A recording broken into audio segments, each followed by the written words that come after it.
All right, all praise to Yahweh, Bahashem Yahweh Shai, for allowing me to make this very video, for allowing me to see another day. Peace, grace, and mercy be multiplied to the hopeful elect. All right, Yahweh being the true name of the Most High, Bahashem being in the name of, and Yahweh Shai being the true name of his only begotten Son, who the world ignorantly called Jesus Christ. All right, now basically, this video is going to be entitled, Who Are the True Children of Abraham? All right, now this fucking video I downloaded. Now I've done a video on this before, but I hit a different angle of the video. You know, basically a different point that was brought up in the video. But this point I haven't hit before in this specific video. All right, but basically, who are the true children of Abraham? Because this dude said something interesting, right? This Bryce Walker dude, Christian dude, probably an Edomite. All right, let's get into the video. Right, who are the true children of Abraham? Because Abraham had more than one child. He didn't just have Isaac. He had Ishmael too, right? And the sons of Keturah. You see that? So let's get into it. Who are the true children of Abraham? We're gonna get into it. That y'all are children of Abraham? Abraham, Isaac, and Jacob. Did you guys say that y'all are children of Abraham? Abraham, Isaac, and Jacob. Okay, right. So like I believe I myself, like as a white American man, because I've got faith in Jesus, I've been given the opportunity to be grafted into this. All right. Before you even say anything else stupid, he said, do y'all believe? All right, that's really the only point I want to hit in this video. Do y'all believe that y'all are the children of Abraham? Now, he's talking to an Israelite group. I'm not sure which one. But let's get, who are the true children of Abraham?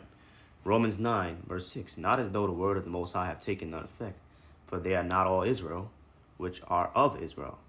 Neither because they are the seed of Abraham, right, are they all children. But in Isaac shall thy seed be called, right? Called meaning what? Chosen, right? So what does that mean? Neither because they are the seed of Abraham are they all children. It means just because you come from the seed of Abraham does not mean you're a child of God. It doesn't mean you're the true children of Abraham, right? Because remember, Abraham did not only have Isaac, he had Ishmael too. So why is it not in Ishmael shall thy seed be called? In Isaac and Ishmael shall thy seed be called? Because Ishmael is not a true child of Abraham. He's not a true child of God.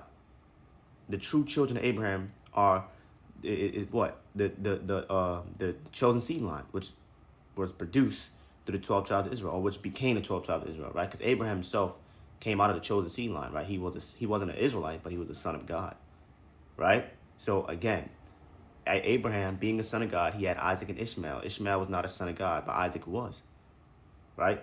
And so that chosen seed line, it gets passed down, right? So let's read this in the NLT.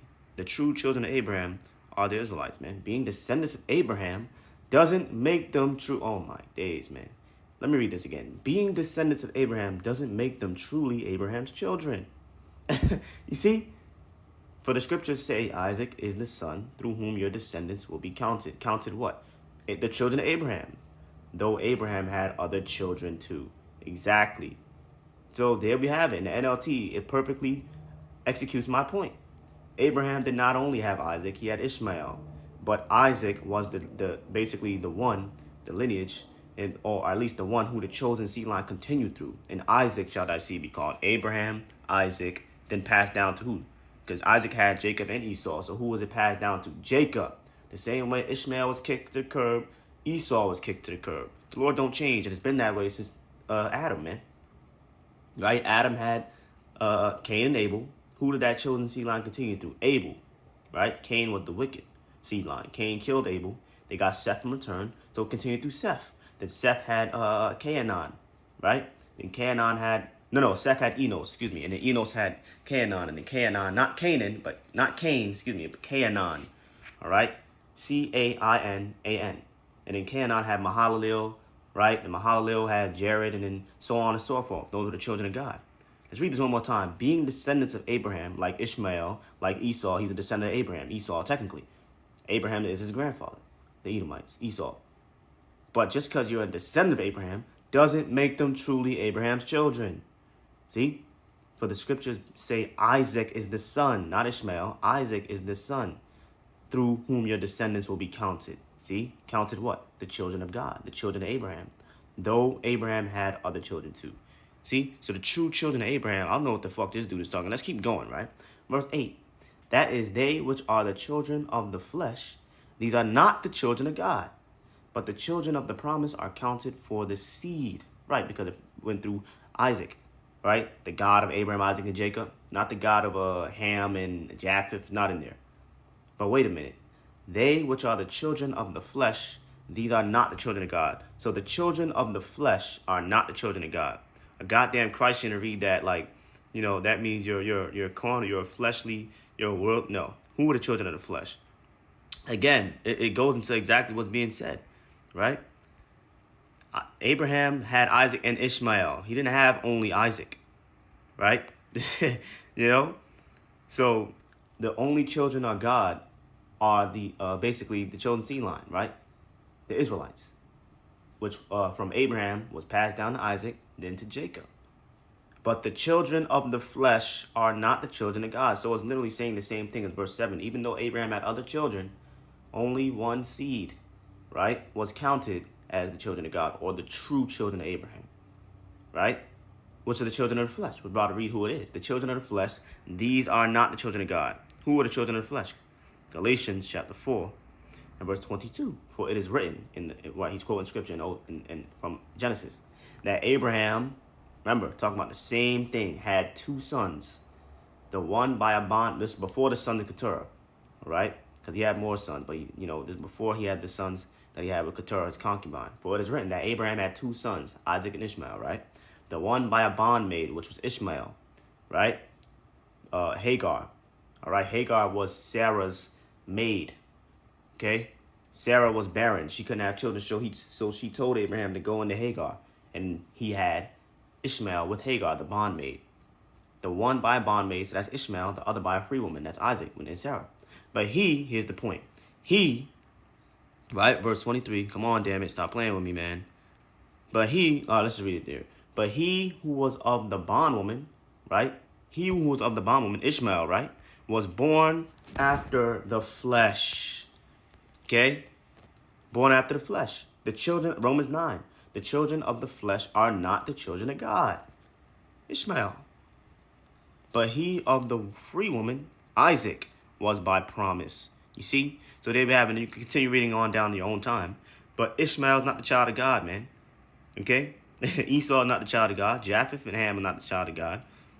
All right, but since we're talking about Abraham and his two sons, Ishmael was not, he's the children of the flesh. He's the child of the flesh. He's not the child of promise. He's not the chosen seed line. Okay? Galatians 3 and 16. Now to Abraham, see, Abraham and his seed. He had multiple seeds, though. See, were the promises made? Who was that one seed? Isaac. He saith not, and to seeds as of many. You see, because he had many children. So the promises was not made to all his seeds, but as of one, which was Isaac, and to thy seed, which is a Mashiach, right? Because Yahushua was Isaac. All right? If you can receive that. And let's actually read that, okay? Let's read that in the goddamn NLT, man. Galatians 3:16. So he's talking about, do y'all believe y'all the children of Abraham? Who are the true children of Abraham? Right? Who are the true children of Abraham? Israelites, essentially. Right? And really, whoever the chosen lineage was passed down to, right? Isaac, right? And then Jacob, and then the 12 tribes. Because Jacob, he produced the 12 tribes through 4 women. Galatians 3:16, the NLT. I'll read it verbatim. God gave the promises to Abraham and his child, one.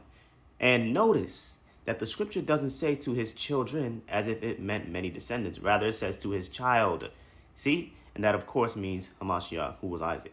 You see? So, again, the promises were made to one. He had multiple sons, but only one received the promise. So only one, like we read in Romans 9. Just because you're a descendant of Abraham does not make you truly the children of Abraham. So who are the true children of Abraham, right?